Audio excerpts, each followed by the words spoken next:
Over the weekend, the NHL and NHL Players Association delivered an early Christmas present to hockey fans, and joining me to talk a little bit more about this is Evan Kenny. Evan, thanks for taking some time to talk with me today. Yeah, thank you very much, Jace. So first of all, can you just give me a rundown of the NHL's plan for this season?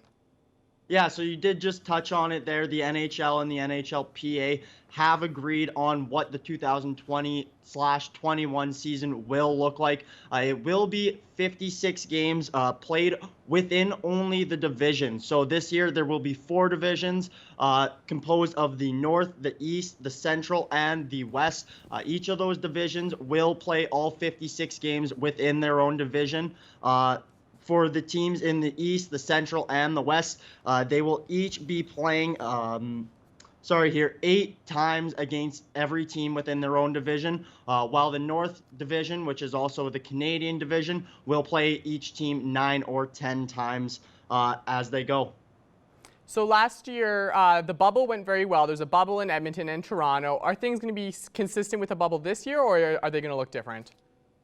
Yeah, no, there's no bubble going on this year, although that did work for the NHL playoffs. It was a much shorter time period. Obviously, there were 0 cases. So from a COVID perspective, the bubble is the best way to go. But from a player's perspective, it's just not viable. These players can't go, half a year without seeing their families, trapped inside of a hotel room and whatever else it may be. This year's playoffs will be looking quite a bit different. For the first 2 rounds, it will only be interdivisional play. So for those first 2 rounds, the top 4 teams from each division will make it. And from there, they'll go 1 plays 4, 2 plays 3. For the first 2 rounds, until you have a winner from each division. From there, they will be reseeded, number 1 through 4, based on how many points they got during the regular season, and then play in normal semifinals. So this year in the playoffs, A, there will be the divisional play, obviously, but B, we could also be seeing a team from the East,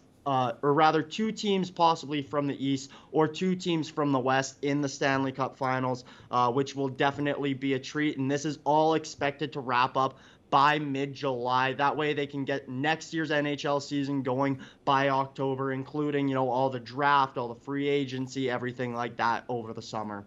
And obviously, when the NHL returned to play last season, they were in a bubble. There was no fans in the stands. Can we expect to see fans in the stands this season?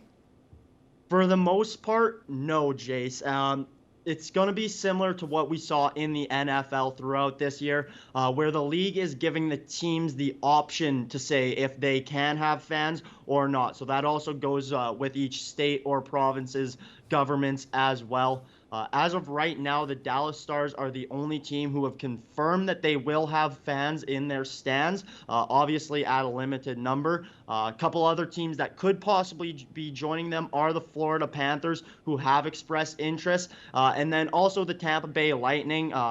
Coming up this year in the NBA, the Toronto Raptors will be playing at the same arena that the Lightning will be playing at this year, and the Raptors are expected to have fans at their games, so one can only assume that Tampa Bay will also have fans at their games. So I'm going to put you on the spot a little bit. I know the divisions are all different, and it's still a lot of hockey to play. It hasn't even started a game yet, but who do you think is going to be taking home the Stanley Cup this year?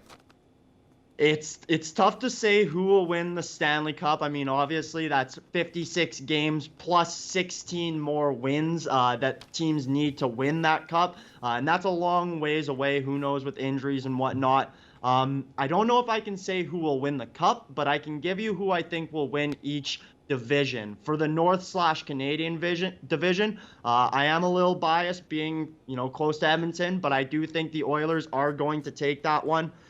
For the West, I think you have to go with Colorado. I mean, Nathan MacKinnon is one of the best players in the world, and Colorado has such a deep lineup. It's tough there, but Vegas does give them a run for their money in that division.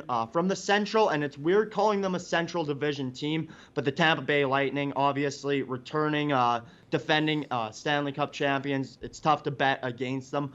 Plus, although they are in cap issues, they still are a great team. And then finally, from the East, a team who is really coming on strong in the end, the Philadelphia Flyers. They got a young defense and really just a young team overall. Plus, they have a good mix of grit and skill. So I could see Philadelphia winning that division this year.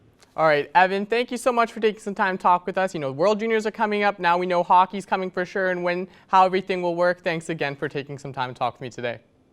Yeah, thank you, Jace.